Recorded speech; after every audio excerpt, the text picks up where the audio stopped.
H-Town, what's up? You know what time it is. It's time for the best 120 minutes of your day. The Chop Shop, the nation's #1 urban sports talk show, and also your midday sports happy hour. Yours truly, Robert Hatter, alongside Jim Hicks and sometimes Chris Walker, coming to you live from Houston, Texas, but we're broadcasting all over the world via Facebook Live and YouTube Live. And good day, it's Wednesday. Women Rock Wednesday, my favorite day of the week. We just celebrate women every day on this show, but this is a special day. And, just always like to start it off with talking about the women who sign on to the feed first. So let me go there first. Right now, gentlemen, I love you, but we're going to sit this one out. And we'll talk about y'all tomorrow and the next day. But the day is women. Let me see what we got. Wow. Belinda, how you doing? Belinda Jonathan, I'm doing fine. How are you? We got my girl Dale Griggs is in the building. Let me see. Keep going down. That's it. It's got to be something wrong. Hold on. I got to see. Hold on. Let me look at my other device. Hold on. Look at my other device. Women, these dudes beating the slop out y'all on this show today. I can't believe it. Fellas, you know what we got to do. I got to wait on the women. They take long to get dressed. I got to wait on them. Wow. I cannot believe this. As great a show this going to be today. I cannot believe this. Unbelievable. Do like Gary Carter say, share the show. Share it. I've already shared it. People probably tired of me sharing. I'm telling y'all, I got some stuff I got to share with y'all today. I got some stuff I got to share with y'all today. Oh, yes. Y'all, last night, I met with an amazing young man named Thierry Chinko. Remember that name? Thierry Chinko. Remember that name. Young man who's going to throw his hat in the race against Ted Cruz, and everybody always complaining about Ted Cruz this and Ted Cruz that.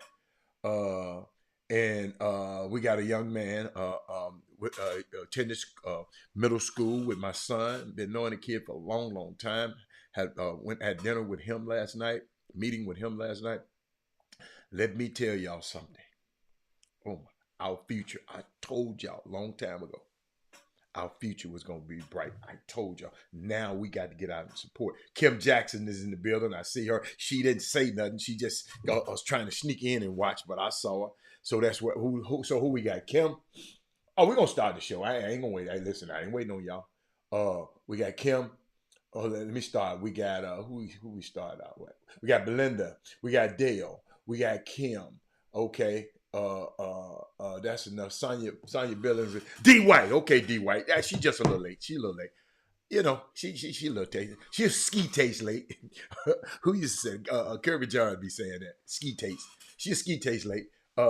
Let me see. I just like to have my girls. Because some of these subjects, when I talk about them, I just like to have the women around.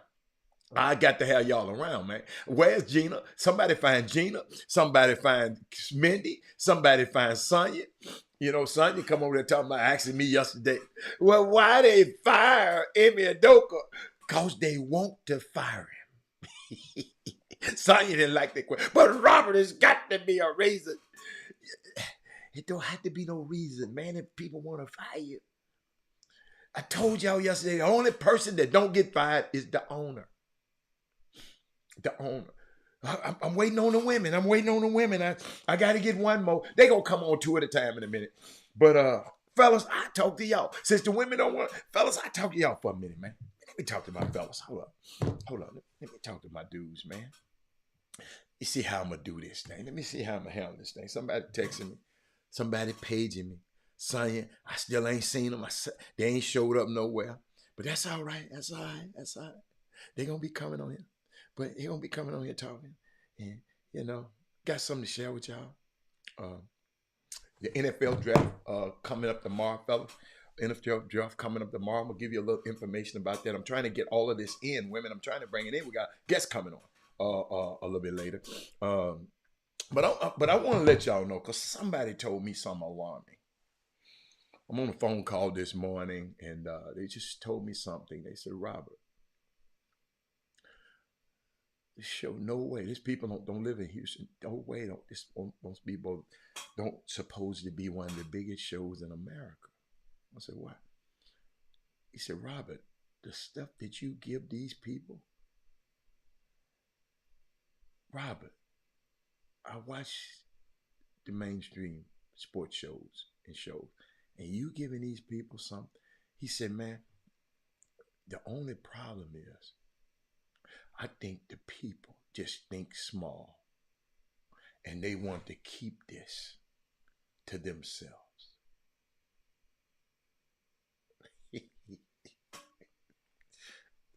Doug, don't do me like that, Doug. Doug, don't do me like that, Doug. Doug, I'm going to tell you why. Doug, you hit a nerve right there. You hit a nerve, Doug. I'm going to tell you why. Doug. Doug, we're going to talk off camera. Doug, call me off camera. But back to what I was saying. I was talking to him. He said the people on the Chop Shop wanted to stay. A lot of the people, just telling you, this is a guy outside looking in. He said, maybe the people want to keep it just so they can have it. But let me explain to y'all something. The Chop Shop belongs to the world. I'm going to repeat that. It's based in Houston. Notice I always say H-Town, what's up? But it belongs to the world. Rod Wells, Doug Jones, Kimberly Jackson, Trey Phillip. Then somebody in Houston said, man, some of these people don't want to see the Chop Shop.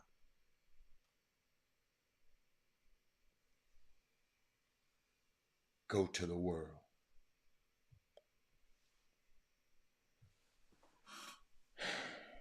Told me that this morning.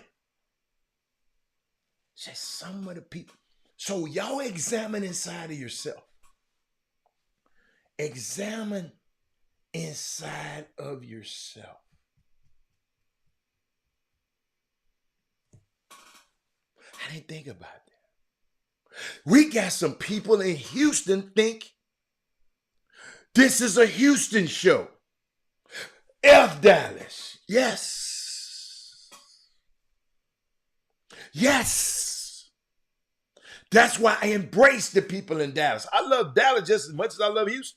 I just live here. I love to live in Houston. But I love some of the people in Dallas have helped me a lot more than people in Houston. Not against the people.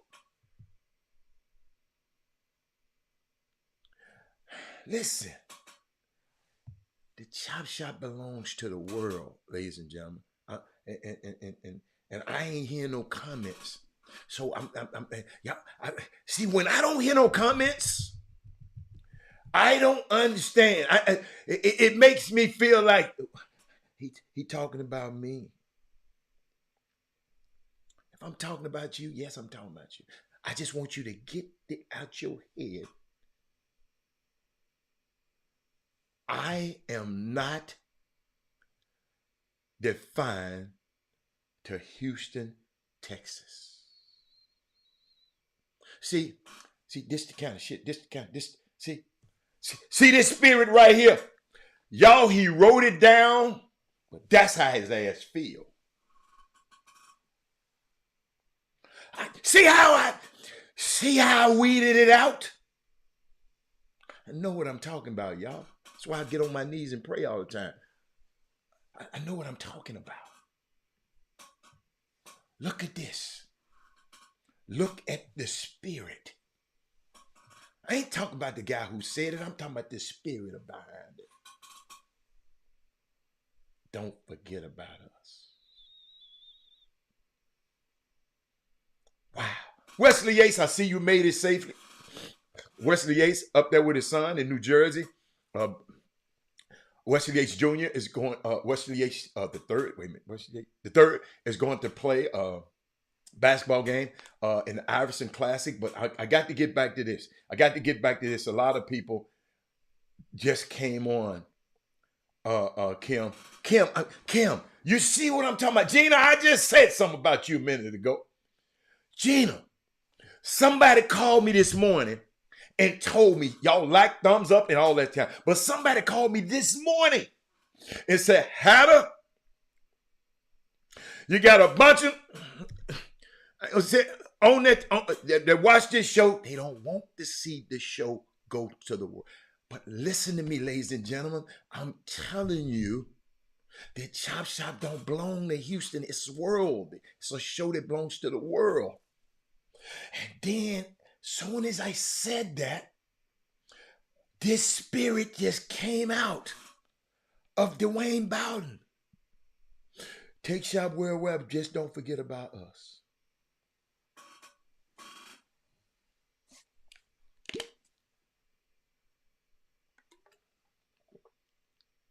Just like a dude telling his wife, man, don't go to them games. Don't go around all them dudes over there, man. Don't go around all them guys over there. Shit, you might forget about me.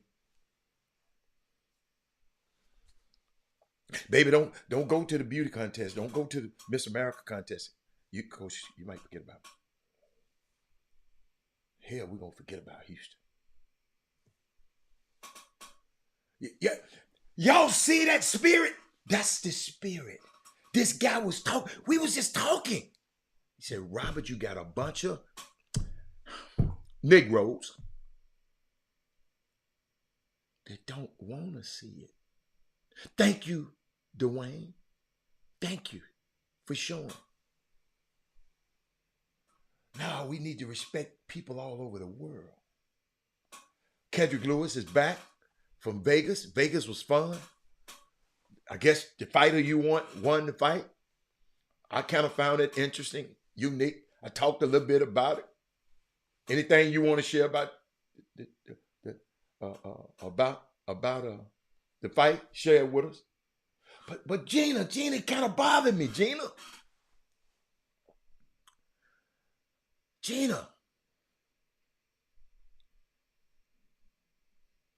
don't forget about us.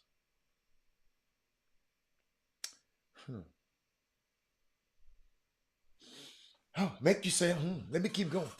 Thank you, Dwayne. I know I be. Yes, I see why y'all don't share the show. The Chop Shop belongs to the world, not y'all. Shout out to Darrell Barnes, all the way over in Cairo, Egypt, at the Luxor equipped. A man over in Egypt. I just told y'all, the Chop Shop belongs to the world. Dwayne Bowden is a young man, has support this show, lived in Japan. Derek Johnson was going all over the world, Germany, all over the world, talking about this show. He said the sad thing about black folks, we hating on. It ain't that, no. It ain't nobody hating on. We ain't talking about hate. We ain't talking about.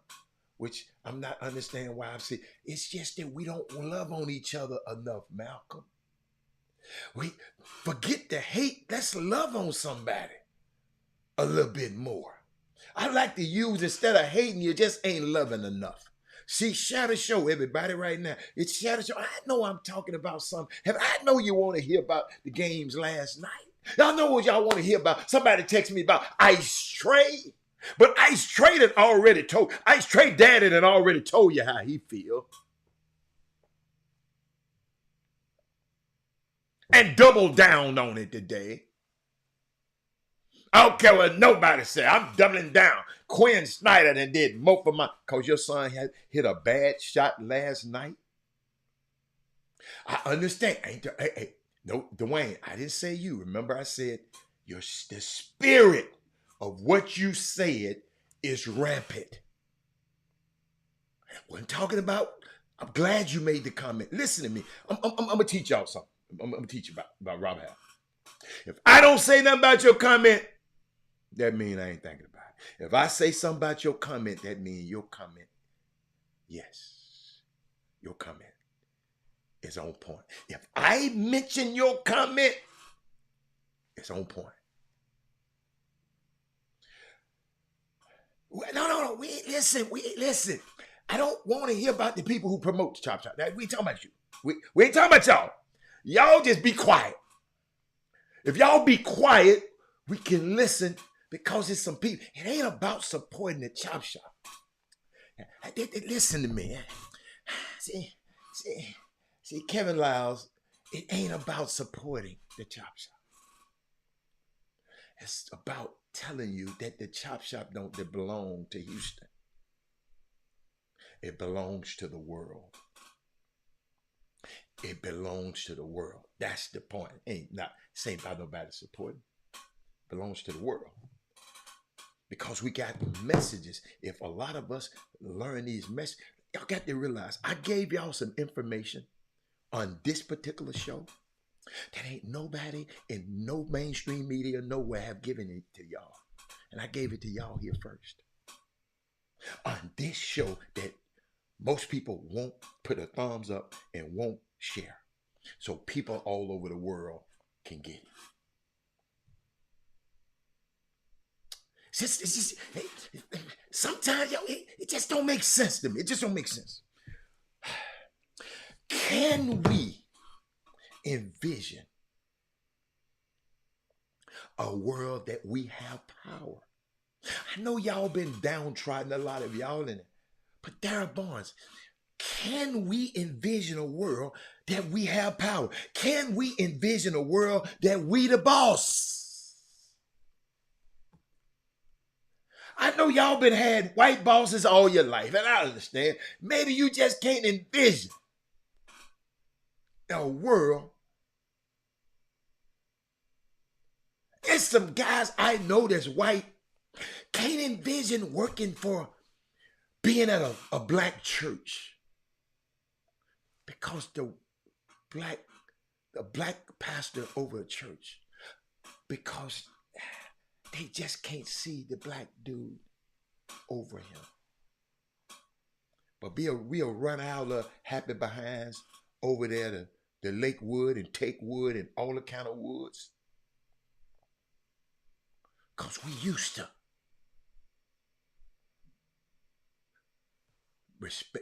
respecting whoever's in authority. We used to. A lot of these white coaches working for black coaches.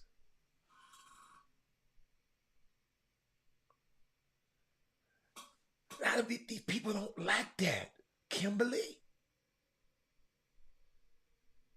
We don't. I was going over to Joel's Osteen church. It's nice. They got all the money. I can hide over here. I don't have to give no money. Nothing against Mr. Osteen. But can we envision a world that we're the boss, Kimberly? Well, Kimberly, you walk in one of them hospitals and then the head person look like you. The guy, I'm telling you, I'm on a conversation this morning. The guy said people are inherently he said stupid. I said, no, people ain't stupid. It just might be ignorant. People are inherently ignorant. And says social media fuels it. Like somebody come telling me, Robert, you ought to document where you ever been. I'm not letting all you these damn folks know where the hell I do and what I be and where I am at. You got to be out your rabbit mind. Y'all see me enough for these 2 hours. You think I'm going to take a camera with me? No. I don't need other people's validation. I don't even, when people give me compliments, I'm like, okay. See, I don't pick them up so I don't have to put them down when they criticize me. You follow me? Maya Angelou, I learned that from her.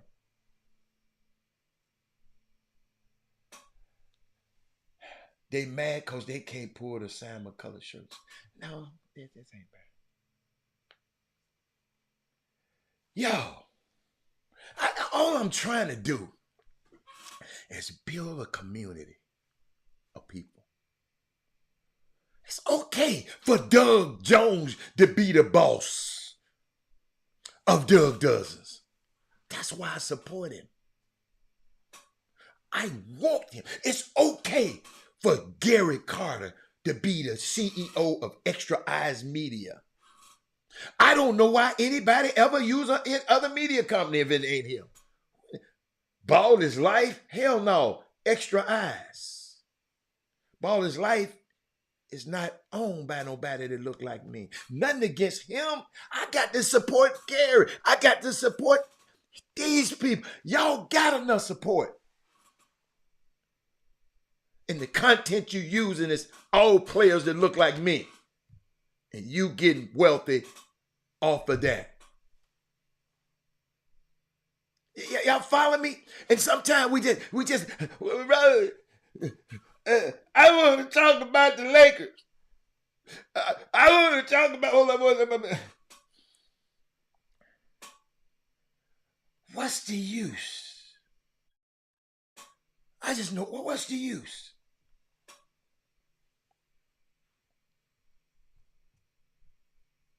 Chop Shop is bigger. What's up, Jacoby? It's bigger than Houston. Because y'all got a guy that been to all 7 continents, been around the world. I ain't Houston. I'm Robert Hatter. The Chop Shop belongs to the world, not to Houston. I just don't never, ever want y'all to forget about that. It's very serious. It's very serious. When people calling me and telling me that, man, yo, you got some people around. Yeah, them people just want the Chop Shop to stay there and to be Houston. Then Dwayne Bowden come on there and said, well, Robert, don't forget about us when you Chop Shop. Hell, can we forget about you? We got to do better, y'all. We got to do better. We got to envision ourselves, Jimmy on the screen, as bosses. And it's Women Rock Wednesday today. Congratulations is in order. In Daytona Beach, Florida. Congratulations to Howard Women's Golf team takes third in the NEC championships. If you're not following these young ladies, the Bison Golf team, you're missing out. Kendall Jackson, our very own Kendall Jackson from Pearland, Texas, is in the building. Sophomore, I'm gonna read it. Sophomore Kendall Jackson from Pearland, Texas, and rookie Morgan Harrell from Dallas led the way for HU. Who HU? What they be saying? Who HU? However they be saying. Jackson had her best round of the tournament, posting a 70. That's 2 under in the last round. While the Dallas native recorded 1 over 73 in the round 3. Together, the Bison's duo shot 226. That's 10 over. in 54 holes of action and tied for 4th in the leaderboard. And you wonder why I'm talking about Kendall Jackson. She's a woman that rocks, and she's been on this show before. That's my little niece. Not really, but she is. Happy birthday to music artist Ma Rainey, Jimmy, better known as the mother of the blues, the first professional blues vocalist. What someone say? If you don't like my ocean, don't fish in my sea. That's one of her songs. Stay out of the valley and let my mountain be. She said, let your soul sing. But I want to share something with y'all, Jim. I didn't know you was coming on this early, but I got to get this out. I'm seeing the passing. Oh, he cut off good. I'm seeing the passing of our ancestor, Harry Belafonte. Okay? If you don't know this brother's legacy, talk about an ancestor. Talking about an ancestor doing the work like the actual factuals, real work, using his privilege and his access. And I say that privilege relative, because all privilege is relative. But if using your access to help other people were a person, Shanquetta, that's Harry Belafonte. I don't never want y'all to just throw this one. This man here is one of them dudes. He came to fame as a singer and an actor. He was one of the close advisors and confidants to folks like Dr. Martin Luther King, has constantly used his capacity to make this world better, fight and advocate for Black people, and to do so in a way that's really a model for what folks should be doing. He's human, of course. He's not perfect. None of us are. But somebody who fought with his own consciousness, fought with his own with his own nation, whether it be Jamaica or here. But he fought internally and showed what that fight looks like, y'all, to what he could do to make this world a better place. He's the son of Jamaican immigrants, grew up in Harlem, New York, and in Jamaica. And in the 1950s, he was head of the Calypso craze, the Calypso music. Farrakhan used to play Calypso music. He was a musician. He was the first artist. He's the first recording artist in history to sell 1 million albums. Let me know if you can hear me yet, Jim. Can you hear now? Okay. He was the first one. He was the first, Jimmy. I don't know when Xavier come on, when our guests come on, if this thing been a little taxing, it might. I don't know what's going to happen, but we'll work through it. But I'm talking about Harry Belafonte right now. He was the first Black musician to win an Emmy. As he rose to stardom, y'all, he became incredibly involved in civil rights, the movement. And you might say his second preceded his first. He helped organize the March on Washington. I don't know if you knew that. He has appeared numbers of times in front of media and in cameras, speaking the truth to power, and doing it in a way that ensures our voices. I'm able to talk to y'all on this thing right now in this country. Our voices were heard, and to ensure that this country was held accountable. This Harry Belafonte, in case you coming on and don't know who in the hell he is, you may have and what I like about him, one of his things was, guys might have differences. He said, y'all might operate in different ways, but as long as you put the movement up front, I'm with you. There was no one equal to him in terms of his commitment. He changed culture He changed politics at the same time, Jimmy. No one broke through as a crossover in terms in this mainstream black talent and did it the way that Harry Belafonte did.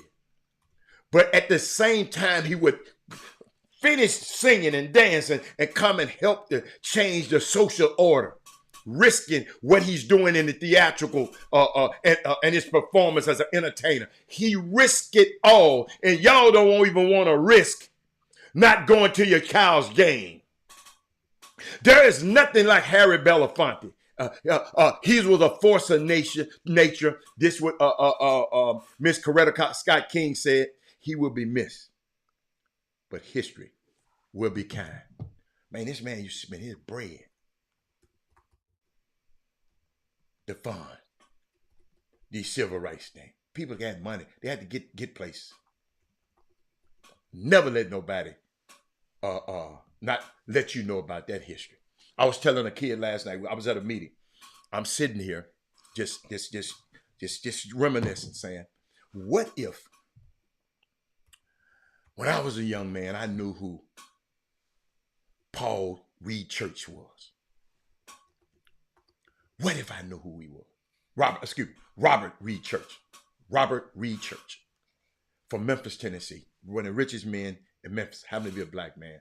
The man who y'all always talking about the what y'all call it? Y'all always talking about, man, the Rosewood. What y'all always call it? The Tulsa. What's the Tulsa right? What y'all call it? What they call it? Black Wall Street. Black Wall Street.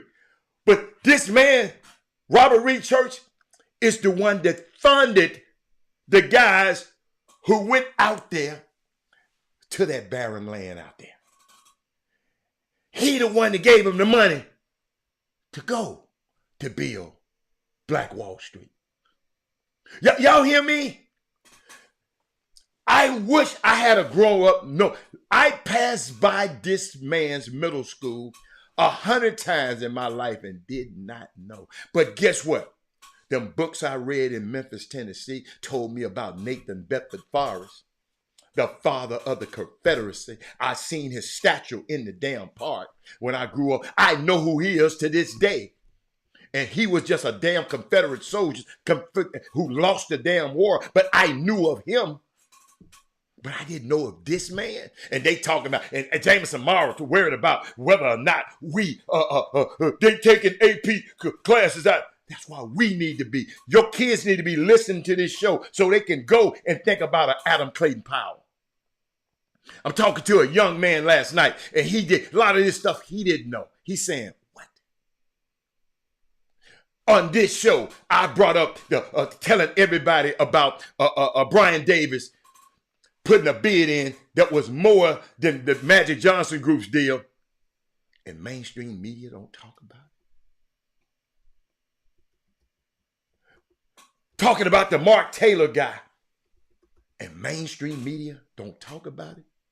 Y'all wait till tomorrow. I know we got a guest today. I'm going to tell y'all something about y'all mainstream media. I got a history lesson on that mainstream media that I want y'all to, I got to give to y'all tomorrow. But I just want to get, what's up, Jim? What we got? I ain't talked about nothing but that. I talked about social stuff. I ain't said nothing about no sports. I'll let you, I'll wait till you get here so we can talk about it now. Like I'm sticking. Yeah, I don't know. You're back now. Yeah, that's kind of crazy. But yeah, we definitely we're about 10 minutes away from our guest, which is not unusual for a young fellow to announce his college destination live on the Chop Shop. And so this one right here, he's a very acute individual. And you guys, if you've never heard him talk or dialogue with him, this may be pretty impressive to you. Once again, this is an unscripted conversation with this young fella, and we're gonna invite you guys to share the show right now so that some of your followers and friends can get position themselves to receive or be informed and engaged and entertained by this conversation. Uh, Meanwhile, transfer portal, a lot of people, you're seeing young men go in to the portal who have been in there an extended amount of time and haven't really surged up out of there. That thing is not easy, and I strongly encourage anybody that is a high school player right now, a college freshman right now, try your best to have intel on a possible landing spot before you jump your ass in that portal, thinking that just because a school may have recruited you 2 years ago, a year ago, 3 years ago, that they still maintain the same degree of interest. And that's not, I mean, that's unrealistic in today's society. Just because you average whatever you averaged at your college, it may not translate over to where you think you can play at. There are individuals that, in most cases, we know how this stuff goes. Trust me, it's impermissible for the college coaches to contact those players before they get in the portal. But it's not impermissible for a person close to that individual's family to reach out to a college coach. And that's normally how it goes in today's culture. Normally somebody's out there, they test the water, they check somebody that they have in their Rolodex, and the coaches, hey coach, what's up? Okay, hey, well, you know, let's do it. We bring him on a visit, or we like him, or nah, we can't use him right now. We good at that spot. Thanks, but no thanks. That's normally how it is. But I'm seeing so many guys just take this leap of faith only to have a short-term day in the sunshine to make or go have a Twitter moment to let everybody know, like, I'm on the, like, yeah, guys, I want some attention again. This stuff is serious. Maybe the Twitter moment is them letting people know they open. Instead of a moment, it's might letting coaches and people know that they're there and they want to be recruited. I hope it's more than a Twitter moment, just announcing that you that you going to be in the portal. Oh, Jimmy, they got edits for the portal, man. I keep telling y'all, this social media. I told you, somebody called me this morning and said, "Man, I want to hear. I want to give you the right words." The man told me today. I don't want to miss no words. He said, "Robert, what did he say about social media?" Because he said people are inherently stupid. But I said, "Rob," I said, "Watch your word." I said, "Could we use ignorant there?" He said, "Yeah, well, I'll let you use ignorant, but I'm saying stupid." I said, "Okay." So he said people, and social media fuels it.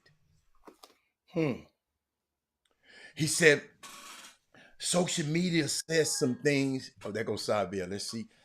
Y'all cross your hand. Let's see what it happens. Let's see what let's see what we can make it. Let's see, can we make it work? Let's see, can we make it work? Not yet. He ain't popped through yet. Oh, there he is. He popped through. Xavier? He just looking down. He ain't paying attention. But he's in there. Let me just put him, Jimmy. Let me see. It's 12:40. I see him. He good. He looking up. Now, Jimmy, what? Jimmy, I'm just selling. Social media, man, is just is amazing, man. Because somebody was using. I was using the analogy. Because people were asking me one day when I was on the trip with TSU, traveling with their team. And people telling me, "Robert, you need a camera following you around and telling this man." I said, "Hell no." I said, "This ain't about me. This is about TSU basketball team. Why would I have a camera following me? These people are so crazed to know what the hell is going on. I'm not letting y'all know nothing that's going on. So, and then somebody said, "Well, Robert, why you over there talking about why y'all talking about my business?" I remember this lady talking, y'all on go Jimmy, you know what I tell you. Y'all on that talking about my business. Girl, we in season 4, episode 10 of everything your ass to put on Facebook. And you talking about we talking about your business. You remember, Jimmy. I said, what the hell is she talking about? But we put all of this stuff on social media. So, Jimmy, you back to the trend. So you saying it's some guys just hopping their butt in the transfer portal? But, Jimmy, all of them not happy. Some of these kids been forced out now. Yeah, no, not all. I'm saying for those that are realizing that the fish isn't biting. And before you hop in that water, you should know, you should collect intel. And today's society, how most of these young men, what happened to all the guys that were in the corner when you first signed? Hey, I got this done. Look, my kid going there. Hey, y'all sleeping. You know, told you he's going to Division I. What happened to all those guys? Well, those guys should be right there helping. Jimmy, sometimes these guys won't give you no help, Jimmy. I mean, no. Sometimes no. I'm sorry. No. Sometimes these players, they think they know it all. Really? Yes. So they got it all mapped out. Jimmy, you must ain't been around some of these grown ass college players. Jimmy, I just left off the road for 2 years with them. Jimmy, them dudes, ain't nobody can tell them guys nothing, man. This is unbelievable. But I want to give on a good note, we give a shout out to Damon Stoudemire, the head coach of Georgia Tech, and his ability to successfully influence or attract a local kid, Amari Abram, who played at Ole Miss last season.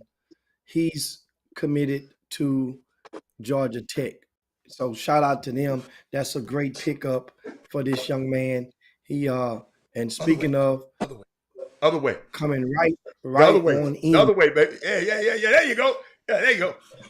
Go, Jim. Right on cue, coming right in, and his course is 44 minutes past the hour. And if you want, we're going to ask you guys right now if you would be so kind to share the show to your timelines, to your pages, to your groups. This is Robert Hatter. He's right there. And I'm Jim Hicks. We are the Chop Shop. Of course, Christopher Walker, the founder of the Chop Shop. He's with CBS Sports. He sends his congratulations in advance to Xavier Wheeler as well. He's joining us right now to let's chop it up with us. And he has some great news he's going to share with you guys momentarily. But first and foremost, little fella, the little big man, what's going down? Xavier. What's up, young fella? What's up? Appreciate you guys for having me. He done cut all it. He got his stuff. He got, last time he had all this going on, and I thought he was remember the Jackson 5. Let me tell it on him right now, because we did a sound check early. He had fuzz everywhere. Jimmy, he done went shade for the Chop Shop. Yeah, man.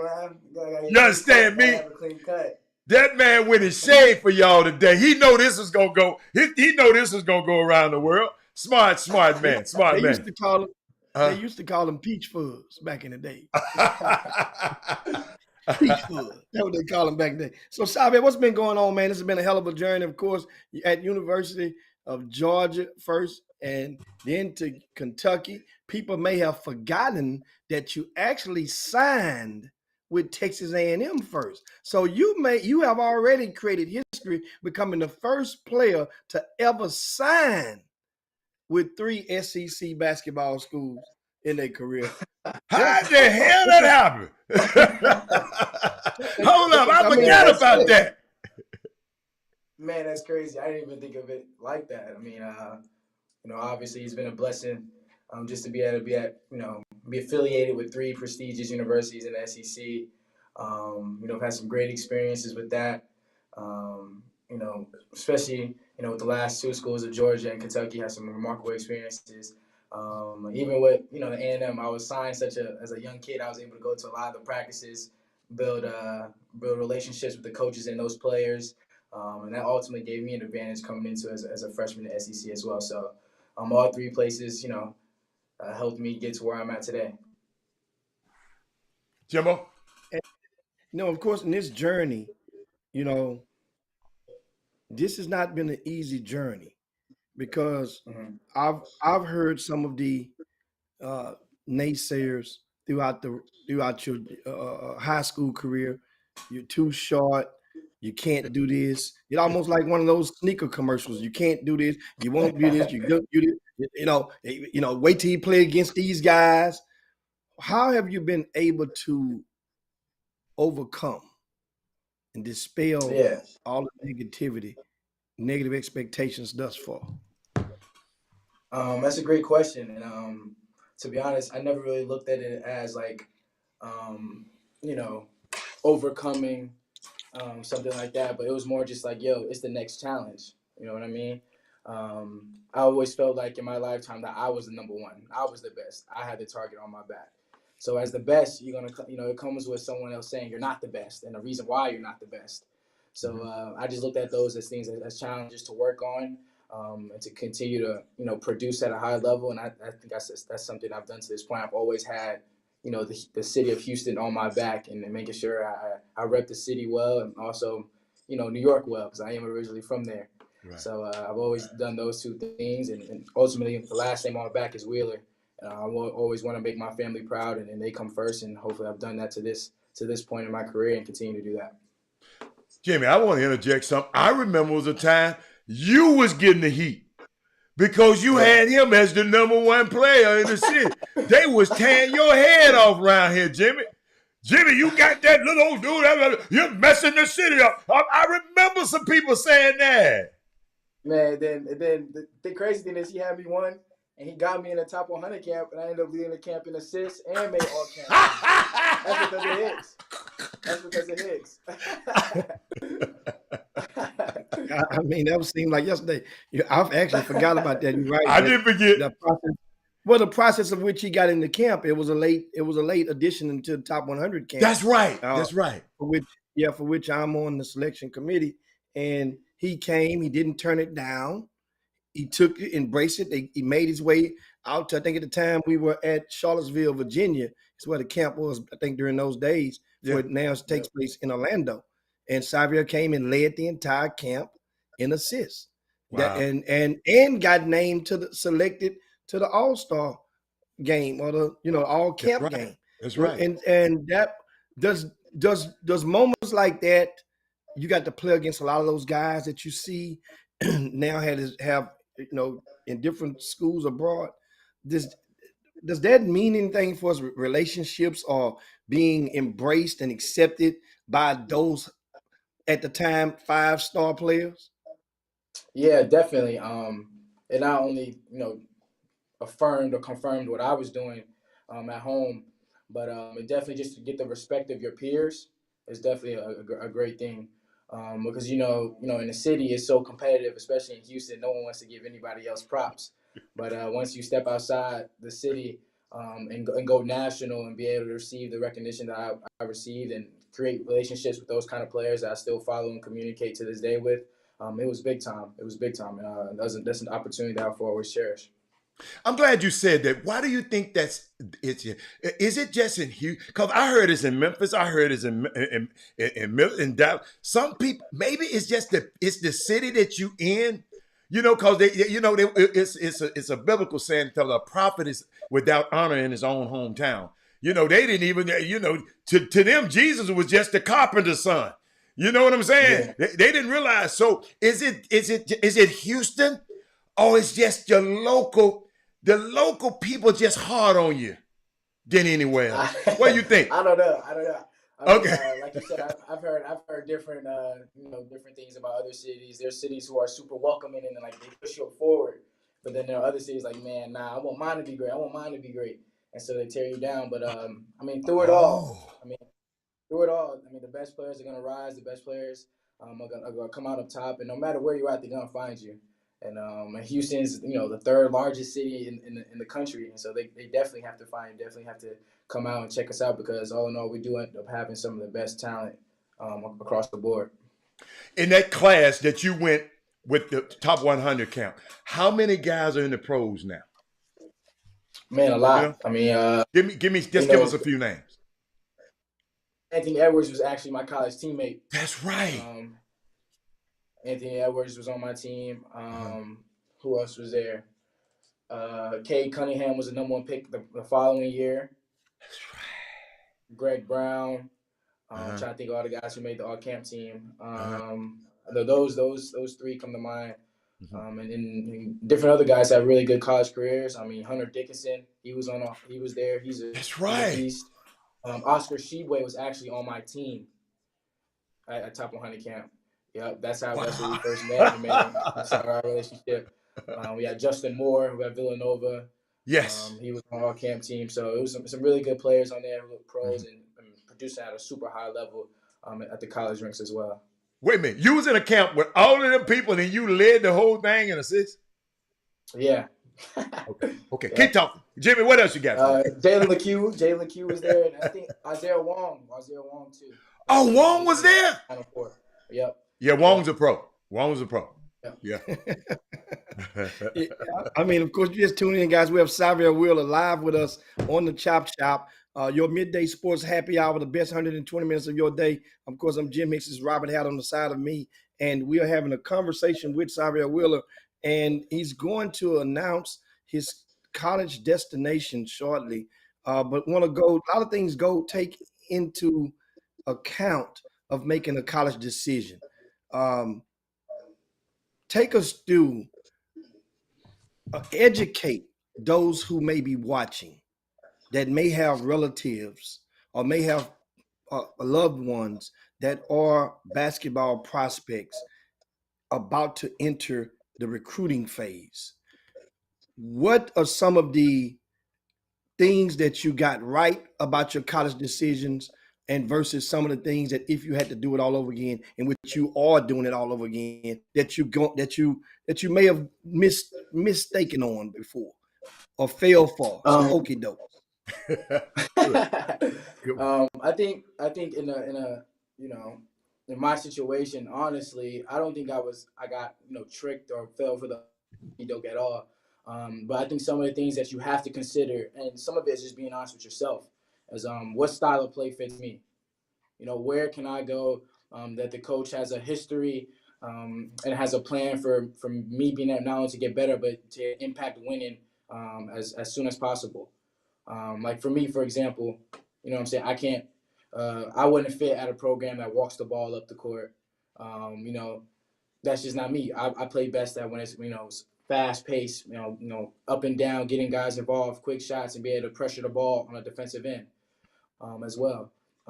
Guy for a shooter, a guy who says he's a big time shooter, he's not going to be able to fit in a system where you're screening and then you're forced to drive the ball. You're playing off a triple threat. Now you need a lot of motion, freedom, fluidity to be able to get those shots off.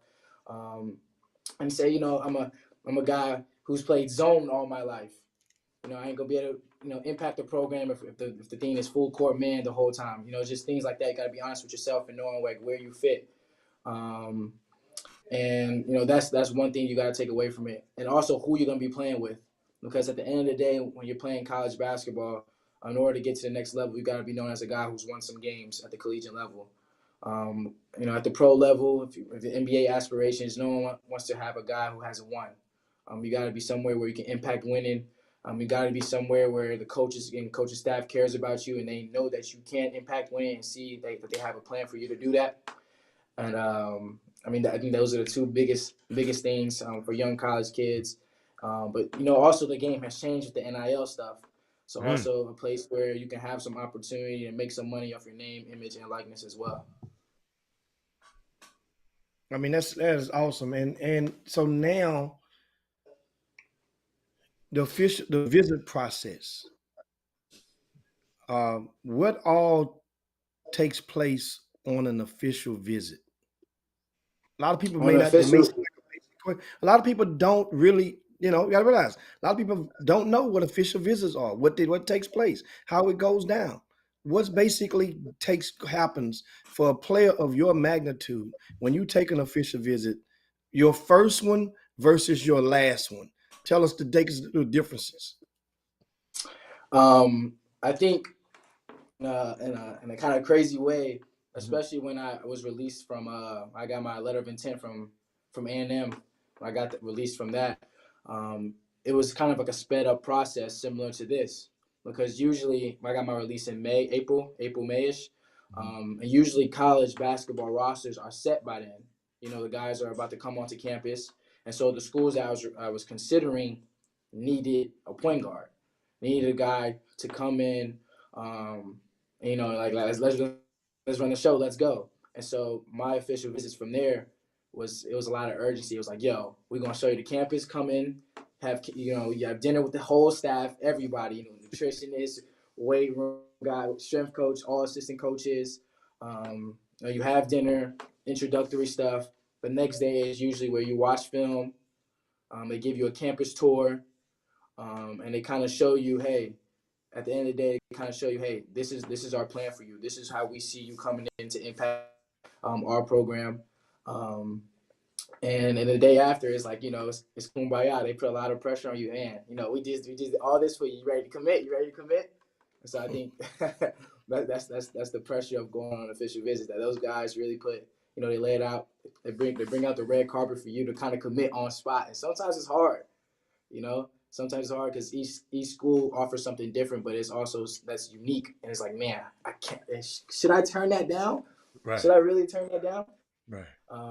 But through it all, after each visit, you definitely got to go home and take some time and write everything down, filter out what every school is saying, and know what's real and what's not real.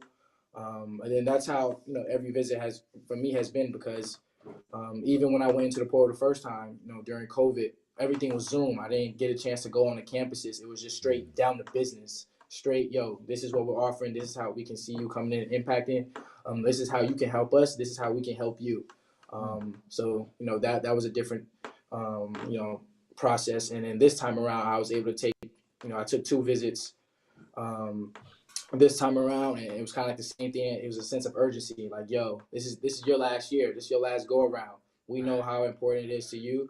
We're gonna show you a campus, but we know campus isn't big to you right now. We know big is getting back to being you, getting back to winning, getting to the tournament, making a run, and helping us win, and then us helping you get to that next step in your career and continue to help you get better as a player.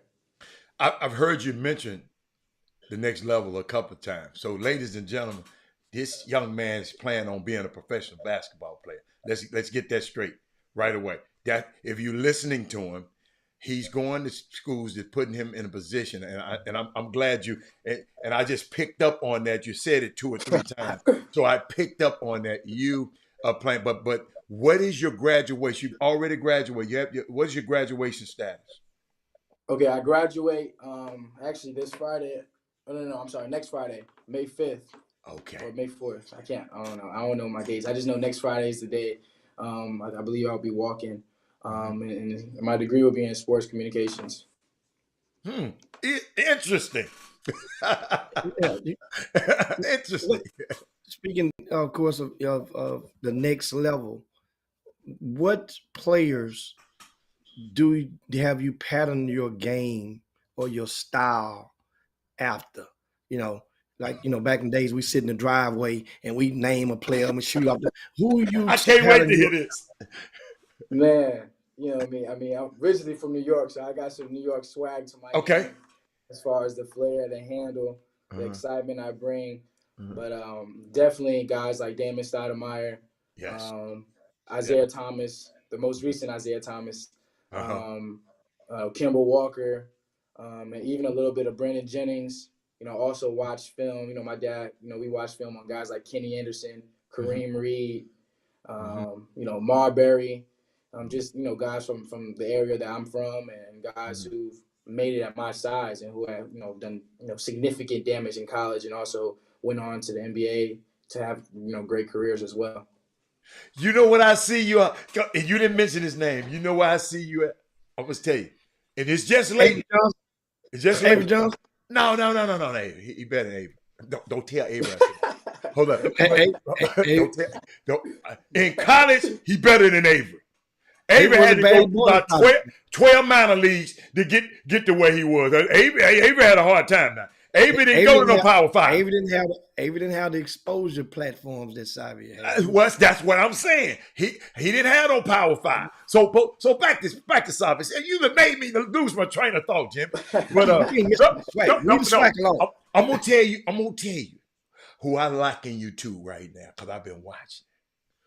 Dude, Jalen Brunson.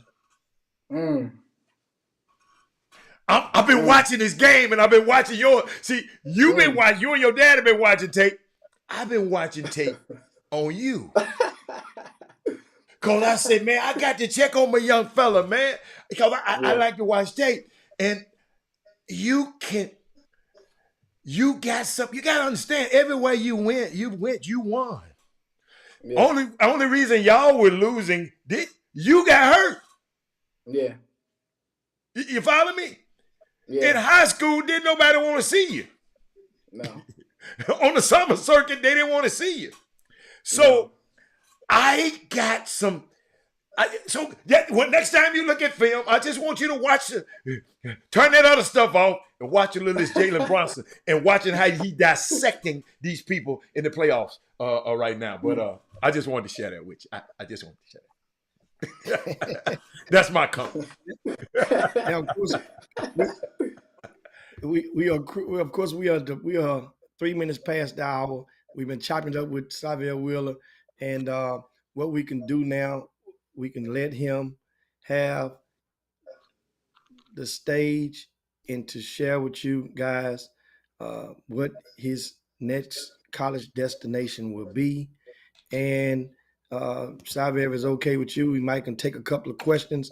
You guys you're interacting with him live time. So this is the difference now. The Chop Shop, I mean, you know, your podcast that you watch, or your favorite or whichever ones, you guys are not likely to be able to interact with them in live time.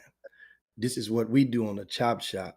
We started on the local radio stations in Houston, Texas, AM on the AM dial, then to the FM dial, then going into the COVID when we had to be pretty much segregated.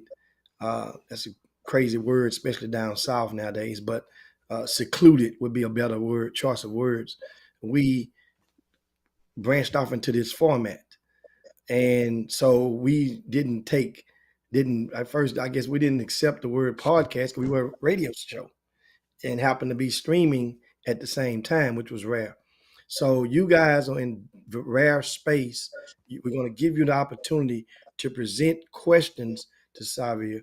Xavier, can you see some of the comments on the right side of your screen? Hit the red. Oh, I see them. Yeah. You see them? Okay. So he can. So in live time, Xavier can actually see your questions. We will pop various ones on the screen, right? As we go, and he'll be able to address some of the questions. Keep the questions. I don't have to explain to y'all. Most of you guys on the Chop Shop are very, very intellectual and very acute. So now, first question before we get into this one, Xavier. We'll take three questions. Then you go into your college, your announcement. Then we'll come back and take a couple more questions before landing the plane. What was that first question? I like this one right here, Xavier. Which one was better with playing with Anthony Edwards or playing at Kentucky with them other 5 stars? Which one was better? That's a good one. In their own way, they was different. With Anthony, he was a number 1 pick. So just his work ethic day to day was crazy, because a guy is presumed to be a #1 pick. You know, man, he don't work hard. He all right, but nah. Anthony was one of the most hardworking guys that I've been around, and also as a person, he was one of the most genuine people I've been around. So it was great being around him. He wanted to see me succeed as much as he wanted his own success. Mm. Um, and then on the flip side, being at Kentucky, I was a junior and a senior. So to me, I was more of almost like a guide, a mentor to those guys. Especially, I've been able to build some really close relationships with guys like Ty Ty, Bryce Hopkins, Damian Collins, Kaysen, Chris Livingston. Like those guys, I feel like I was helping them come up. Like we were asking, they were asking me questions for help. How do you handle this? How do you do this? And actually, this past weekend, I was able to go to Phoenix and chop it up with Ty Ty. He's one of my best friends, and so I was able, to create long-lasting brotherhood relationships with those guys at Kentucky. And both of those experiences, definitely helped, because with all the 5-star guys, they were starting, they would come off the bench, and so every day in practice was a war. And with Anthony. We were on the same team in practice every day, so practice was a little bit easier. We was kind of killing everybody.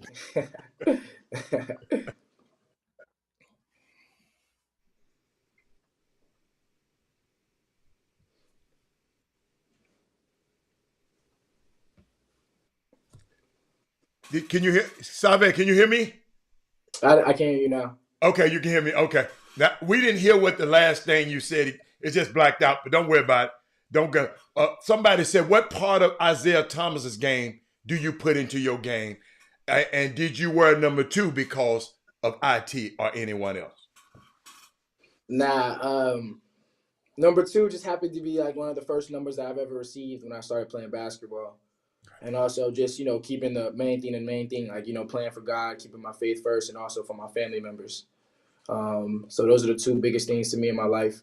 And then, as far as IT, his game just being able to get downhill. I mean, his attack mindset. I mean, he's literally in the NBA, or was in the NBA, with guys, the best athletes, the biggest athletes in the world, and he was just able to lay the ball up so effortlessly.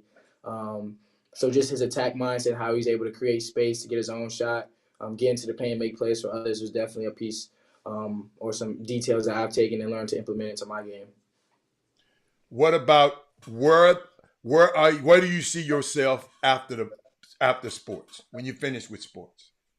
Yeah, after sports, I definitely want to continue to be involved in the game. I used to have a dream of one day being a general manager of an NBA team, and definitely I still think I can do that. But ultimately, I wouldn't mind even going into coaching at the high school level, collegiate level, hopefully the professional level, and then continue to reach that dream of being an NBA GM one day. Hey man, that's awesome. Of course, somebody else asked. Jeremy asked, "What do you think about your little brother Montana?" Oh yes.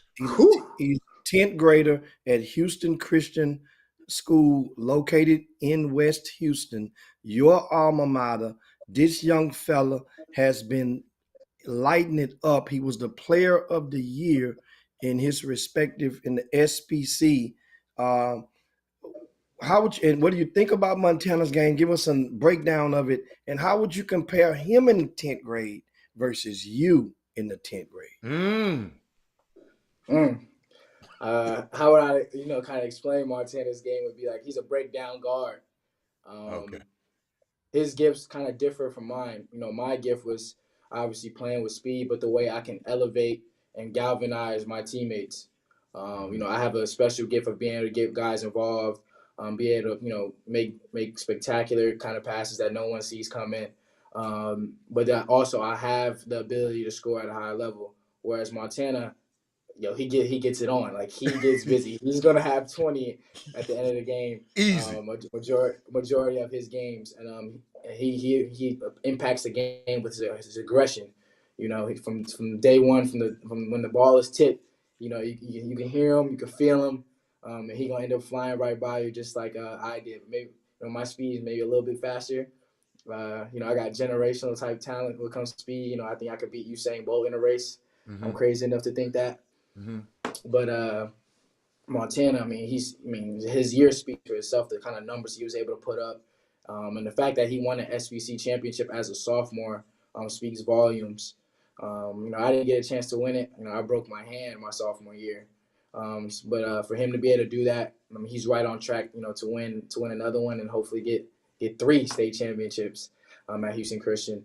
But he's at a great start to the spring summer. Well, last weekend I was able to go down to Phoenix and watch him completely torch guys, and get to it. So it was super proud to see, but also just, man, like, yo, I've watched this little kid grow up. He's my brother, and him to able to have some of the success that he's having right now. It's like sometimes I just want to go in my room and just like, yo, this is crazy. Like sometimes I just want to have tears of joy. Right. It's just like, yo, this is my little brother getting to it. So, right. I'm super proud of him. I can't wait to see what else has in store for him. Last time y'all played 1-on-1. Come on, man. This is my hey, come on now, Jimmy. Come on, man. Jimmy, this is a pro right here. Come on, man. Jim. Last time you played 1-on-1. Last time you played. Yeah. I didn't say who won. High schooler, Jimmy, against a. Come on, Jimmy. I didn't say who would win. I say the last time y'all played. I won. Wasn't good. I know who y'all talking to. I love it. And of course, the stage is yours, Xavier. Going into this situation, of course, you go from Georgia to Kentucky. Now you have to go and you're taking your talents. You're going to graduate next Friday, because for those of you guys that have missed it early on the Chop Shop, getting this degree. And now you're going to play another season. And before, in an attempt to, not only, as you mentioned, to win a lot and get to the NCAA tournament and then some, but to also help to try to position yourself better for the next level. So without further ado, take it from here. Where is the next level before the next level going to be? Yeah, definitely. First of all, I want to give you guys a big thank you for allowing me to come on this platform, to allow me to come back to where you guys started. You guys definitely had a hand in putting me in position to get to this point. You guys just constantly giving me that exposure and the love, and sometimes the criticism when the hard criticism, all in love. But and thankful to everybody else who has helped me, especially my parents, my family, for having my back through the ups and through the downs. But I would like to announce that I will be going to the University of Washington this year. Wow! Wow! Hold on, wait a minute. Hold on, this for you. Wow! Hold on, y'all. Hold on. Hey, in case y'all don't understand what I'm saying, wow. Xavier Wheeler, Wesley Yates in the backcourt. Oh my goodness! I'm going to get the Pac-12. I'm getting the Pac-12 package right now. I'm going to get the Pac-12 package right now. With the throwback. Unbelievable. Look at them. They both on the cover of the magazine. Unbelievable. Man, y'all don't understand, boy. Y'all have made my day. Y'all gonna make me come way out there to watch y'all play. Jimmy, you ain't putting them up there right. I can't see Xavier. Right. I can't see Xavier on. Yeah, you got to put it right there in the camera part. Show him. Let me see which one. Where he at? Hold up. Go down. You gotta go down. Jimmy, the camera is down. Down. A little bit more. Other way. Over to Jimmy. Come on, you're messing up. Wait, put it right. You see him down there. Where he at? I can't see him. That little guy in the blue. Jimmy, you keep moving it the wrong way, but yeah, the other way. Yeah, that's all right. We know where we're. Oh, there he is. Okay, I got him now. All right. Because you messing up, Jimmy. Yeah. I was looking at the camera instead of looking at Hey, man, I'm leave the so school proud for of you, them. man. I'm so, Appreciate it. dude, you gon' hey, let me tell you something. Jimmy, get ready. I'm saying it now. He's gonna lead the nation in assists. Come on, talk to him. I'm just telling you, Jimmy. I'm going out. I ain't got to wait on nobody. I ain't got to wait on Stephen A. Smith or nobody else to say it. I'm saying it on the Chop Shop, leading the nation in Right assists. now. Right now. What number you projecting leads the nation this year? I don't know what the number is, but he gonna lead. 7.5. What? 6.3. Jimmy. Well, Nah. whatever the end gonna be, he gonna be leading. That's what it's gonna be. Great decision. Wow. Now that's the sneak. Let me tell you something. Boy, y'all, you been on that phone with Wesley Yates. I know you've been on that phone with Wes. I know you ain't made that decision. They up and see, I like that kind of huddling up, Jimmy. This like the decision. Hey. And also at University of Washington, my teammate Keon Brooks from Kentucky is there as well. So that's that's right. A reunion. Yep.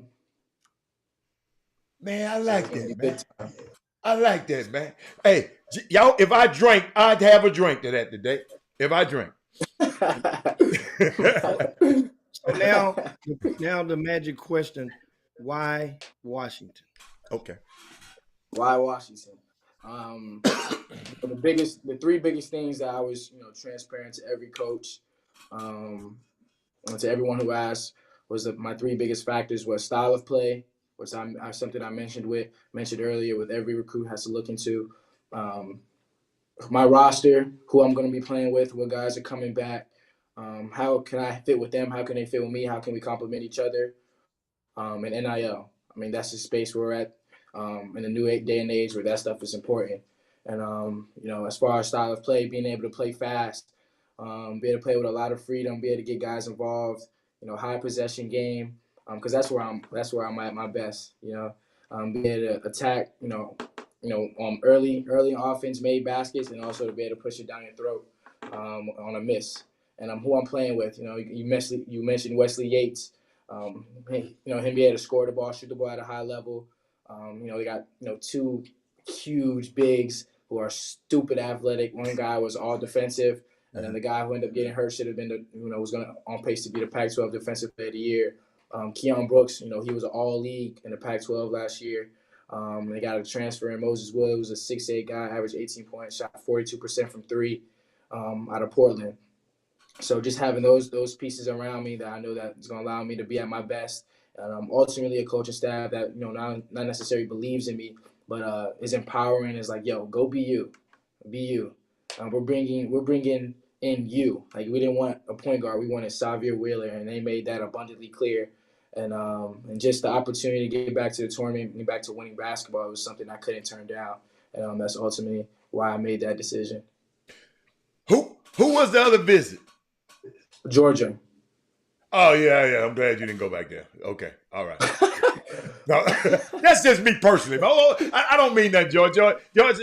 I got something against you, Georgia, right now. I got something against you, Georgia, right now.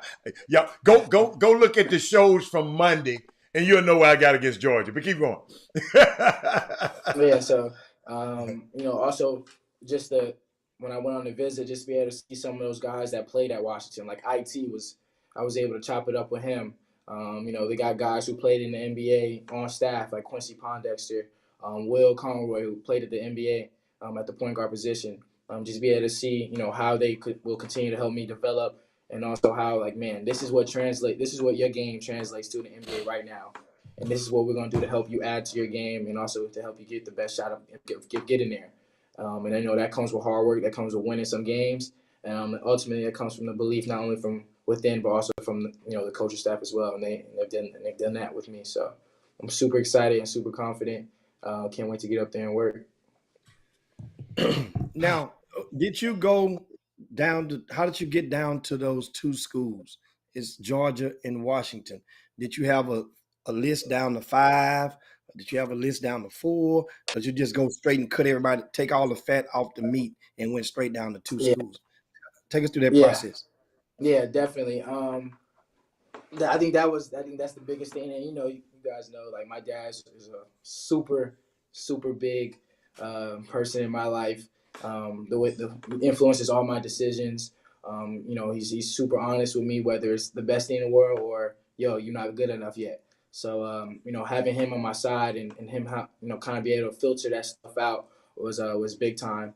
Him along with a guy that's super close to our family, Rob LaHalika, was able to talk that kind of stuff to those coaches. Because at the beginning of the process, I was still working on continuing to get healthy from injury, and continuing to work on my game. And I was having a lot of contact with some coaches, but some of the stuff, the recruitment process could sometimes get a little too hectic. Mm-hmm. It's just like, man. So my dad and Rob took up the brunt of that. And they helped me, like you said, trim all the fat. This is what it is. This is not what it is. This is what's good and this is what's not good. And ultimately, those two, as far as Washington and Georgia, I felt most comfortable with, for different reasons. Obviously, with Georgia, it was the fact that, I could go back, with a great coach over there, Mike White and his staff. I could go back, I could ultimately break the SEC assist record, all-time assist record. I could have done that. Their style of play, was what I was looking for. But, ultimately, I felt like Washington was the place for me. And, another thought I was having was like, I'm from the East Coast. Everybody knows who I am. I went to Georgia.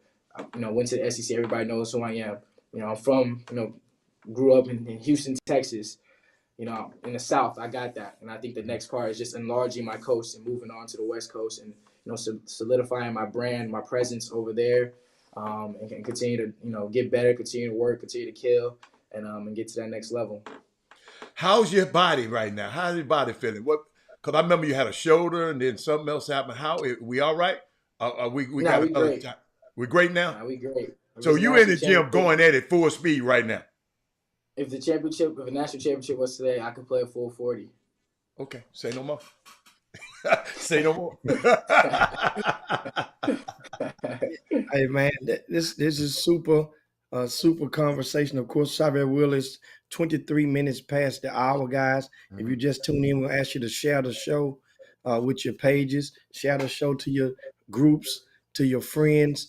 If you missed it, Xavier Wheeler moments ago has announced that he will be attending University of Washington for playing basketball next season in that program. This is a move that it dispels. And I'm going to ask you, Xavier, what do you say now? Of course, a lot of people, they thought they knew you, and they thought that you were on a quest that your next school would be the school where, as you mentioned, to possibly break the SEC assist record. And you just dispelled that myth with reality, with your announcement. What do you have to say, or do you have anything to say on that topic? I think, obviously, when I took Georgia as my official visit, that was my first visit. So everyone kind of just jumped on it. I was like, yo, he's going back. He's going back. And, they had a great situation. I mean, obviously those guys over there, they done a great job at Florida, because that staff came from Florida. And, this last year with the amount of progress they made at Georgia was big time as well. And also, just like I said, I was able to go back, kind of finish where everything started. And potentially break the all-time SEC assist record, was something that was very intriguing. But I think just after a lot of careful consideration, it's like, I didn't come to college, with breaking the all-time assist record. I'm saying, in my mind, I came to college to to dominate college, to be the best version I can be, that I can go on to the next level and get to the NBA. And I kind of had to remind myself, like, that's it's a great opportunity to do, but this is not what I what I wanted. What I want is to be able to get to that next level and get to that NBA and be the best player I can be. And so with that, I feel like Washington had the resources, the plan for me to get better, and the team to win, and a team to help me to ultimately get to that next level. Hmm. And Howard just posted something on the screen from one of the Somebody, viewers. you see what he said, Xavier? Yeah. He said, "Don't forget to use that machine massage gun." You talking about the Yeah. Theragun? I keep one with me. Yeah, I got one too. I got a couple of those. Oh, you got a couple of them? Okay. Yeah, yeah. Wow. And so I mean, man, that's of course next um is when do you go on campus? When do you arrive? I think it's, since Washington is on the quarter system, I think I get to arrive a little later. I think it's June 22nd or June 23rd is the date. Get right to work, and then we also have the foreign tour trip. So the whole team is going to be able to go in August to go to Italy, I believe, Italy, Paris, one of those, and play against some competition over there to get a head start. Get to build team camaraderie, get to know each all the players, all the coaches a little bit better, get some game experience in, to find out what works as a team, what can we improve on, and what doesn't work. And it's going to be a great opportunity, continue to get better, continue to learn about each other. So that way, when when November hits, we can hit the ground running. Man, that is awesome, man. We definitely uh give thanks, of course, to your father Teddy, your mom Jacqueline, and the rest of the crew. You mentioned one brother, and that's I'm not gonna let you leave here while slighting the other siblings because you have a rack of them over there, and you just gotta give a shout out to your other siblings as well. You can't single Definitely. out Montana. No, but you asked him about Montana. Yeah, I know, but I want to make sure you say that in the name. Yeah. Definitely shout out to everybody. Sage, Montana, Lincoln, Lola, Liv. Those guys. Those are my siblings. Those are some of my best friends, and they've pushed me in a different way. Each of them. Some of the stuff that we relate on is different from the other, and I can't. Don't ask me to pick a favorite because I can't. I mean, those Right. guys mean so much to me. I love them with everything. I'm willing to do whatever for them. If they say Xavier, I need $1. I only got $1 to my name. I'm gonna do that for them. I'm gonna give them the clothes off my back. I'll do anything to make them smile. They've been the best so far, and I know they continue to do the very best they can and continue to support me. And so, lastly, shift gears. NBA playoffs. Mm. You mentioned Ant-Man. They were eliminated last night by the Denver Yeah. Nuggets. What are your thoughts on this year's playoffs? Who's going to win it all and why? Man, it's been crazy. I think it's Yes. been crazy. It's been crazy. Yes. I think the biggest surprise to me has been, the Miami and the Milwaukee series has been crazy. And I called it. I'm not the biggest LeBron. I'm a Kobe guy, but I knew that the Lakers, the matchup was too much for the inexperience and the youth of the Memphis Grizzlies. So I think they're gonna go on, and it's also the same thing with Golden State. Sacramento came out on fire. Um, but man, those guys are champions. 4-time champions. So Golden State, they're gonna give their best shot. I think the biggest game is this game 5 on the road because Golden State hasn't been playing very well on the road this year. So if they can squeeze this road win out, I think they're gonna go on. The Suns is just a tough out. You know what I'm saying? They're a tough out. They got 3 Hall of Famers and a big man that's an All Star, a max caliber player. They're gonna be tough. I think they're gonna get the win over the Nuggets. The Nuggets are a really good team, but Kevin Durant, Devin Booker, Chris Chris Paul. Paul, DeAndre Ayton, like that's so much to handle Right. over a 7-game stretch. And on the East, I know the Celtics lost last night. Trae Young is giving a valiant effort. He's kind of putting them on their back. But the Boston Celtics is another team that has so much versatility, so many guys that can score. Whether obviously from Jalen and Jason, but Rob Williams could come in and impact the game. Derek White has shown that he can score in the playoffs with his experience, and also Marcus Smart. He's good for a 20-point game every now and then in the playoffs. So that's gonna be tough out. Philly, they're getting their Before rest you go right to now. Philly, I want you to ask something about Boston. Did you see any of the game last night? Did you see? Yes. Why did he put Blake Griffin in the game? He doing too much, man. And like the game is over, and I'm talking about Joe Mazzulla. And what he thought it was over or something? Man, I don't know. I can't tell you what goes through the mind. Okay. But you sound like a G. Hey, you're a G. You sound like you say you're gonna be a GM. Yeah, but if I had to guess, it would be because of the experience. I mean, the experience of Blake Griffin or him being able to switch 1 through 5. But Blake is a little older right now, so I'm not sure what.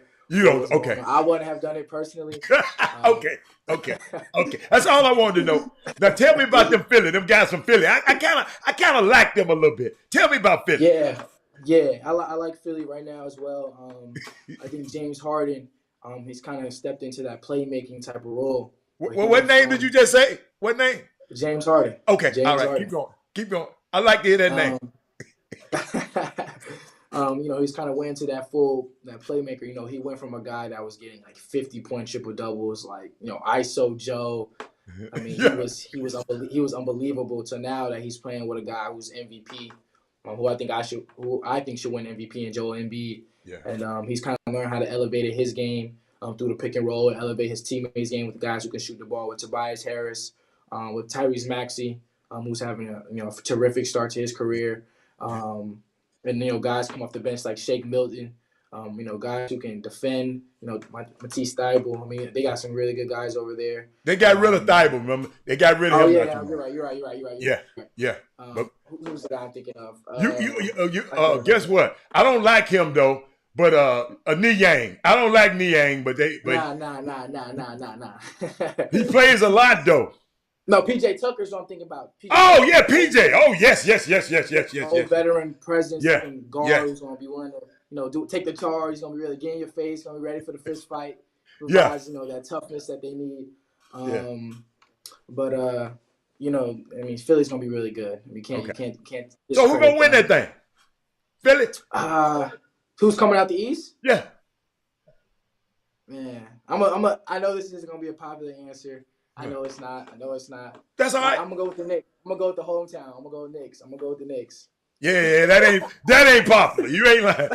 That's almost asinine. But hey, they playing well though. They're playing well. Like you said, Jalen Brunson is on a tear right now. But guess what happened in that last game? I got to watch it. My rear's ugly head.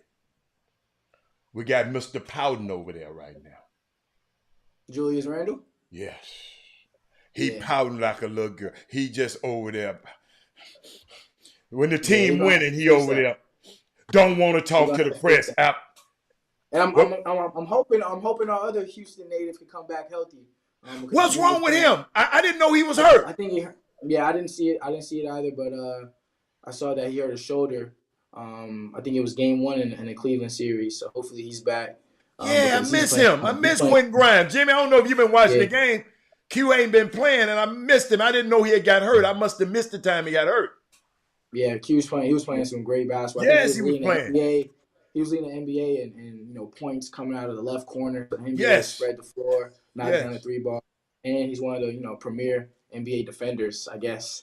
Wow. In the NBA right now, he was taking on that challenge of guarding Donovan Mitchell, and taking on the challenge of guarding somebody, all the other great perimeter guys who the Knicks played against. So that's gonna be my dark horse. But if I was a betting man, I would either say the Celtics, or even the Heat. The way they play, the way they defend, how hard they get to play. And Jimmy Butler, I mean, he shows up in big games. True. He shows up in big games. But have you noticed? I want you to watch this one. You probably recognize it, but you didn't mention it because I know you love the Knicks. But this dude, Josh Hart, man, oh my goodness, man, culture guy. Super versatile.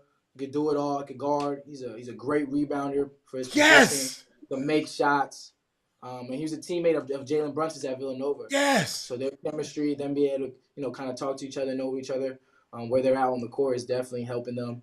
And Josh Hart kind of stepped into to that role when Q got hurt because Q was starting. And he kind of did that, and he's kind of taking that role to another level. And when Q comes back, that's gonna be hard to deal with. Let me see something, Jimmy. I want to show y'all something. Say it one more time. Xavier Wheeler, 2019 point guard, Houston Christian High School. Hold up. Right. Say it one more time. Xavier Wheeler, 2019 point guard, Houston Christian High School. All right. Jimmy, say it one more time. Xavier Wheeler, 2019 point guard, Houston Christian High School. All right. You, Jimmy, say it. High major, SEC. High major. Yeah. What should they expect? What they call it? The same thing. What they call them high major? They call them Wins, Power 5. Productivity. So you a Power 5? Power 5. Okay. Power SEC. 5. Power 5. Wins and productivity. Yes. That's what I'm talking about. All right. Telling High major, SEC. High major. Yeah. what should they expect? What they call it? The same thing. What they call them high major? They call them Wins, Power 5. Productivity.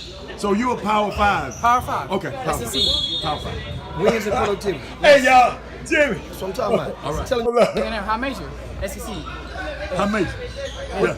what should they expect? Hey, I had to play that. I had those in my own file. That's me and Jimmy talking to Xavier, and it was unbelievable. He had his Texas A&M gear on, Jimmy, and talking stuff. And I thought I had the one because he had just some dude was talking stuff about what he was gonna do to you, and you went in there and tore his head off.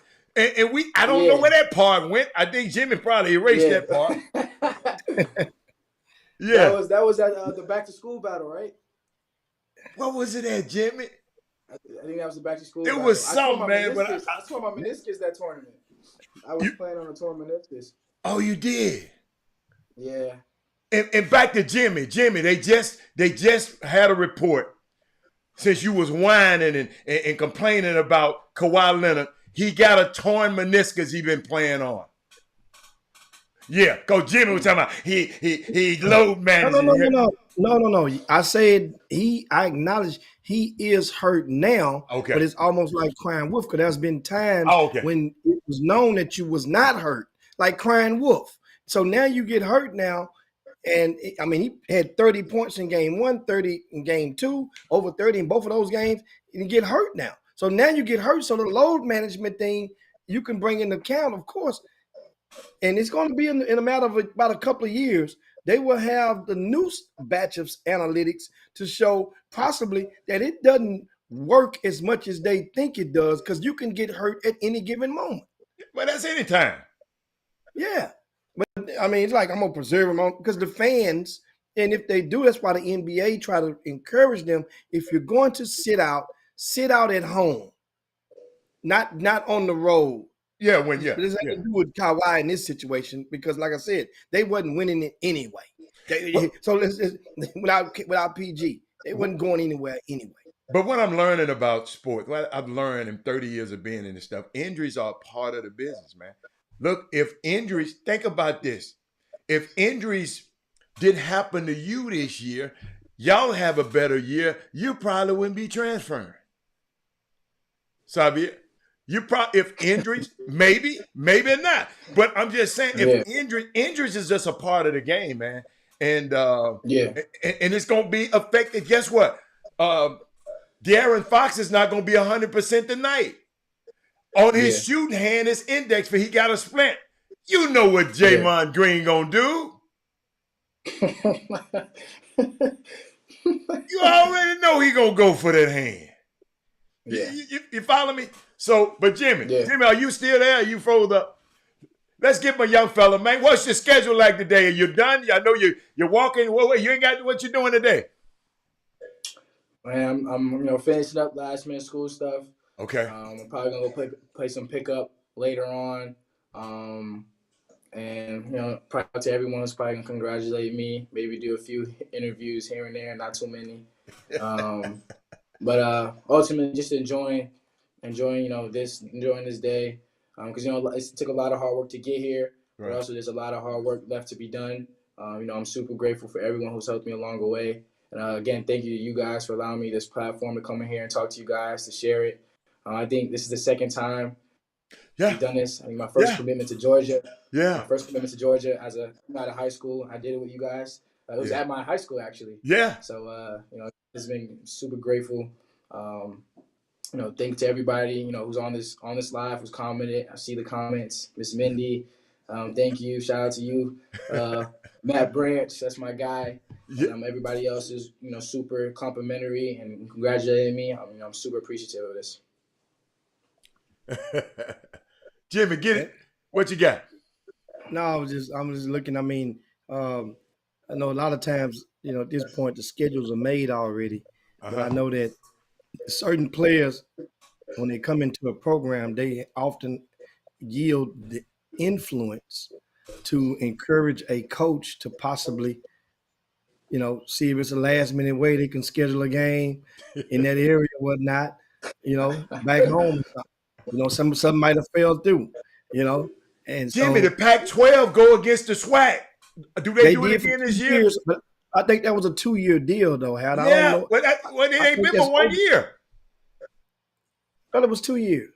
No, but I'm saying we just did it. We haven't did it but 1 year. We got another year, I thought.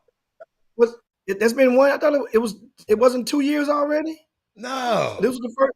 I think this is the first year. Last year was the Yeah, first year. I think. because Arizona State played TSU at Texas Southern, and Texas Southern won this year. But didn't Texas Southern go to them the year before? Or this was the first year? No. This is first time. No, I think this is first time this shoot. championship. Yeah. Who But did- I got who something. did- I got before young fella get out of here. And you know what? Like you said, we proud of you. And I told your dad a million times. I'm telling you to your family. I'm so proud of you how you've handled yourself over the years. And but I want to. Cause earlier today, I was telling people how they got to stop thinking that Chop Shop is just a local a show in Memphis. We got to share to Chop Shop with the world, and we did today. And why didn't you do this on a so-called national media? Because I know this is national media too. Why did you come back and do it here instead of Jeff Goodman, all of them other people? I just want to hear from you. Yeah, I mean, I came back to where the love is at, where it all started. Right. I feel like you guys have always been genuine throughout the years. Mm-hmm. Especially you two, whether it was like, yo, Xavier's, he looking like the best right now, or yo, Xavier, Looking like garbage. He's bugging. He's Hot bugging garbage. right He's now. bugging. Yeah, he's bugging out. And no matter what you guys' opinions of what it was at the time, I mean, I feel like you guys are always genuine with me, and specifically my dad, because we were the most involved. And you guys, like I said, you guys gave me the platform. You always welcomed me with open arms. Anytime my dad went to call into the Chop Shop, I remember the time he went up there, you guys welcomed him. Yeah. When I came up, I mean, you guys welcomed me. Yeah. And so, I mean, and not only to that, but like we got to support each other. Yes. As black people in this world, in this city, in this country, we gotta do it. Gotta do whatever it takes to keep elevating one another, keep each other empowered, each other in business, and love on each other. And I, like you said, couldn't deal with anybody else, but I wanted to do something back home, something that made sense to me, something I was comfortable with, and I knew that it would help benefit me and also help benefit you guys. So like I said, appreciate you guys so much. Man, hey, this is my dude. We thank you and thank everybody in your family for gracing us with your presence and sharing this moment on the Chop Shop. That means a lot. And hopefully moving forward, a lot of other young men will take notice of what you just said. Mm-hmm. Not in addition to the things you said the entire hour, but what you just said in that reason is the same reason that a lot of people that don't look like you break their news on other platforms. It's unapologetic, and it's purposely done. And what happens is if enough young men as yourself in that position keep doing it, or they look back and feel similar ways about the Chop Shop, and to where they would give and share their space in such fashion, then guess what happens? Somebody has to pay attention. Absolutely. And as they pay attention, they say, man, you know what? We can't beat these guys. Let's go on and let's try to. They occupying too much lunchtime around the United States of America, and that's what we have been consistent at doing. Is, as you see, it ain't just sports, primarily sports, but it's social justice issues that we talk about a lot, and initiatives, and we talk about things that are going on in our communities that a whole lot. And you was thinking how to, and you mentioned about the Pac-12 and the SWAC, uh, uh, Partnership. uh, partnership that they this started this year. Mm-hmm. Felt like it's been a whole 2 years. I guess coming out Yeah, of the yeah, and yeah. out of the COVID. Well, that thing was spearheaded from out of a conversation in Montgomery with Charles McClellan, Dr. Charles McClellan. He's in Birmingham, of course. I said Montgomery, Birmingham, where the SWAC offices is. And this thing, it included a lot of social justice initiatives around this Pac-12 SWAC experience, which of course they will announce the schedules soon. Washington did not play any of the HBCUs. There were 6 games, 6 Pac-12 schools played against 6 SWAC schools this year. So I'm going to assume that next year it would be another crop of schools will get the luxury of participating, and either home or away. And you know, and I just want to say that's a great thing. And of course, we didn't ask you. I What? don't. I'll be missed if I left without asking this question. Did how often did you conversate with Wesley Yates III, and what was his efforts? This since you can talk about it now to recruit you to Washington. Yeah, I had a couple conversations with him. I think the biggest thing is, we follow each other on Instagram, liking each other's pictures, and to me, that's all I needed. Mm-hmm. Was to know that the guys around me know who I am. They want to be around me. They want to play with me, and also just having indirect conversation, indirect communication, because his guy was Quincy, Quincy Pondexter, that's on staff, and Quincy came down here for a home visit. And he also came down, or also went up there on a visit. And we was able to speak a lot about what Wesley's going to bring, how Wesley can help me, how I can help Wesley, and also a big contributing factor was the fact that, like I said, I played with Keon Brooks at the University of Kentucky.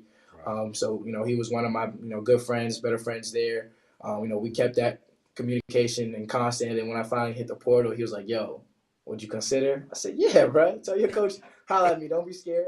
Don't be scared." So we got that together. And I know our conversation. We're probably gonna start a group chat. Probably start a group chat with everybody. As soon as we hang up the phone here, just to get acclimated and let everybody know it's time to work and it's time to compete and get better. And Wes is up in New York. He's up in New Jersey at the Allen Iverson game right now. Yep. Yeah. Yeah, Jalen Lowe plays tonight, and Wesley plays on Saturday in the games that are part of under the umbrella of the Iverson Classic. You mentioned name, image, likeness earlier. Yes, she did. Who's handling your name, image, likeness? My dad definitely has some say, but a guy named Rob LaHollica. I mentioned him earlier as being a guy who's very close. He was the guy who had started Showcase Houston, way back when, and during those events he had, he was kind of like the magic genie for it, because he was asking us questions like, hey, there's gonna be a time where athletes are gonna get paid, so what are you gonna do with that? And so me hearing that back then, I'm like, man, athletes not getting paid no time soon. Like, this is they gonna make money off of us and we ain't gonna get nothing. But now to look at it and see how futuristic, how intelligent he was, how thought provoking he was, it only makes sense for him to involve him in those type of decisions. So he's helped me tremendously with that. He's allowed me to just focus on ball, focus on getting better, because it's not an equal opportunity thing. You gotta be able to play, you gotta be able to speak, you gotta be able to be marketable in order to get some of those opportunities. And so me doing my part is staying in the gym, staying well versed, well educated, being articulate, and then his thing is getting the deals together and not letting it affect me, not letting it touch me, so I can just focus on hoops. Okay. And making sure, and I hope you, because your basketball is going to be your time in basketball is going to be very important. So doing certain things, because sometimes these companies would try to monopolize your time. And you follow me? But in your case, you are not. I don't think you might have to take too many classes. You finished with classes, so this year you will have a little bit more time. But I know you're balancing that with hey, look here, man. The main thing. Hold here, it is. The main thing is the main thing. Yeah. I'm thinking about the NBA. Yeah. Not just the NIL. And a lot of people Yeah. got on Deion Sanders for saying that, but the main thing got to be the main thing. For sure. Okay. No, that's totally 100% true. Because with all due respect, if you're going out there and you're not producing, nobody's gonna want to endorse that or rebrand that. The top most marketable guys are guys who not only have a clean cut look, look presentable, well spoken, well educated, but those guys are guys who are producing on a crazy level. From Trey Young, from LeBron, to the Patrick Mahomes. Those guys are the most marketable, and those guys are super well versed in every environment or every topic they go into. Jimbo? Yeah, I want to give a correction. That it felt like today was Baby Friday. Today is just Wednesday. I forget, man. So Jalen Lowe will be playing on Thursday evening up in New Jersey, and of course, Wesley Yates III. They play on Saturday, and but man, any parting words, Xavier? I know it's time to land this plane shortly, and give you the mic to give you shout outs and your thanks out because we can go and we keep riding. I hadn't even asked you your thoughts about grassroots basketball and if you could change, if there was anything you can change about it, That's a good what one. would be two things that you would implement, two rules effective immediately that you would change about grassroots basketball? I think nowadays what I think is a mistake is I don't know why everyone is leaving the city. Guys are leaving the city for kind of like no reason, and they want to come back, and it's like, yo, you wasn't loyal, you wasn't faithful to the city, and you go and leave for a place that has a better opportunity, a better name, and now you're coming off the bench. Now all your momentum is gone. So it's like, why bite the hand that's feeding you? I like, what I'm saying, like, countless of other players. Quentin Grimes could have left and gone to Oak Hill. Yeah. I had my opportunities to go to a prep school. Nah, we stayed home. Right. Miller Kopp, he had his. We stayed home. We stayed true to what was true to us. So I think that's effective immediately. Like, why leave? Like, why? Don't leave the city. Like, don't. It hasn't worked out for anybody yet. Yeah. So why leave the city? Because if you get through the city, you're well versed in everything else. The city comes with the love, but it also comes with the hate. So if you can deal with that, you can manage that. You're fine. You're fine everywhere else. And my next rule is, I don't know. You guys got. Players, parents, handlers. You gotta be honest with yourself. You gotta put yourself in the best position for your child, yourself. The guy you handle, you gotta put those guys in the best position to play. Nowadays it's all about playing. It's about reps. You can't get recruited if you're sitting on a bench. You know what I'm saying? Like, I remember Kerwin Roach. He went to the University of Texas. That's Power 5. He did not play on any circuit. He played with the rock stars. He was loyal to them all the way through. Guys like me. I started with Basketball University before we even had a deal. And from Basketball University, now I was at the top of the top. I was at Georgia. I was at the most elite prestigious university at Kentucky, and now I'm having another opportunity to play at another tradition storied university as far as Washington. And then also another thing is you can't be scared of matchups. Can't be afraid. You gotta go after the matchups, and that's something that I've always done. No matter, you can call anybody. You can say Xavier wasn't good. You can say Xavier was great, but you can't say Xavier ducked anybody. No, cannot. I ran to the smoke. Everybody knows that, no matter who it was. Right. I played every big game, every big stage, every big environment, and 99.9% of the time, Xavier got it on.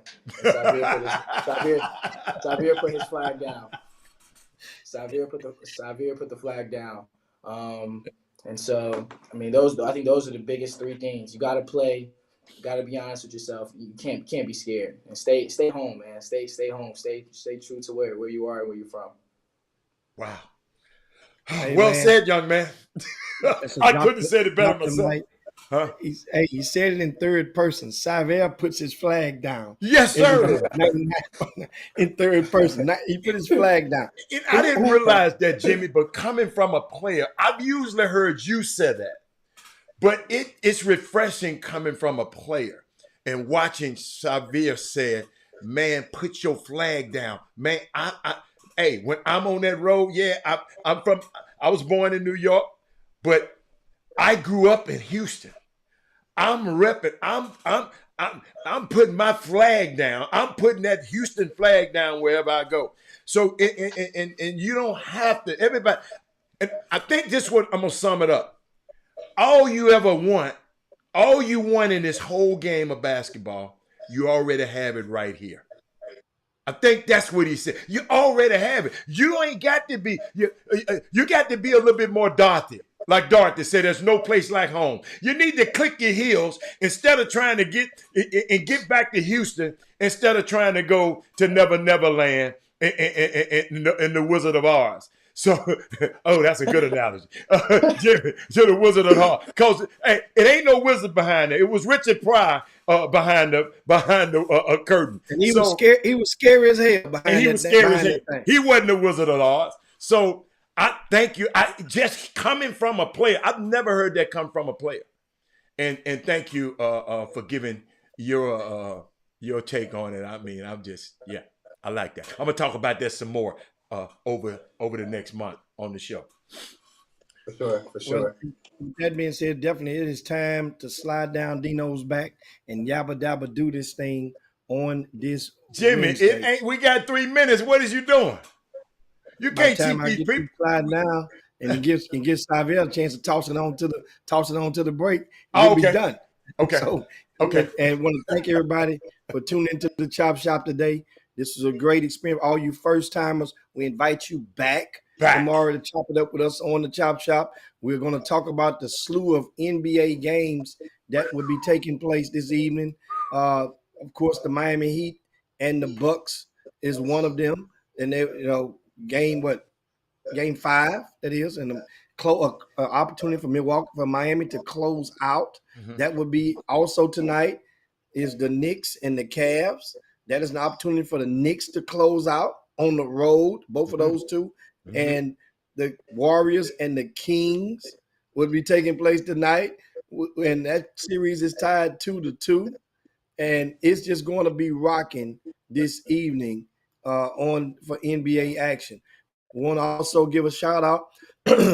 Houston Astros broke that streak of the Tampa Bay Rays, gave them their first home loss of the season, shut them out, 5-0.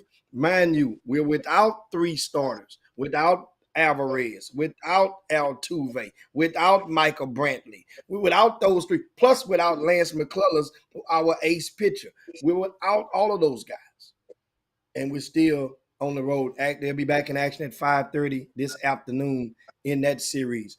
Thanks a bunch, Xavier. You can take it on out. Last word is on you. Man, I mean, I think I said enough, but again, thank you so much. Thank you guys so much for the opportunity. Shout out to my parents, to all my siblings. Shout out to Rob. Shout out to Miss Mindy. Shout out to Matt Branch. Shout out to Coach Herb. And everybody else who's on this, who was tuned in. Thank you guys so much for this opportunity, for sure. Well, we out. We'll see y'all tomorrow.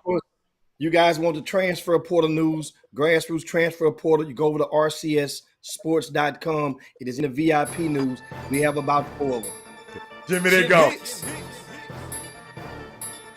Rob Hatter, you are now tuned in to the Chop Shop.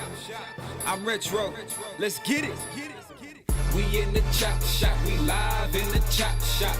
We talking sports talk. We live in the Chop Shop. We in the Chop Shop. I'm talking sports talk. So turn your dials up. It's live in the Chop Shop. We in the Chop Shop. We live.